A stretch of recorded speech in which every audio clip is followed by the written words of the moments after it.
Usap tayo about boxing, guys. So, may narinig akong balita na yung asong puti nakamoy ng pira. Yung asong puti nakamoy ng pira. Ngayon, malapit na ang ihayag yung big fight ni Otol. Alam ko na sabihin mo na naman ngayon na hindi makakalaro si Otol ng malaking laban kung hindi dahil sa'yo. Alam ko na yung sasabihin mo pag i-announce na yung papalapit na laban ni Cuatro Alas.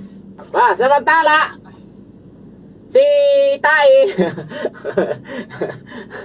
natuwa ko kay Tai. Ano daw? Bibigyan na lang daw tayo ng balato. Alisin na lang ako. Tai, alam mo ba kung bakit nagpupursige yung isang tao sa buhay niya? Number 1, para sa pamilya niya. So ngayon, yung pamilya niya, ako, iiwan niya, isang tabi niya. Alam mo ba yung isang inspirasyon ng isang tao, hindi yung isang pamilya mo? Ikaw, hindi ka naman kano-ano namin. Ikaw yung, ako, magpatiwakal ka na, SB.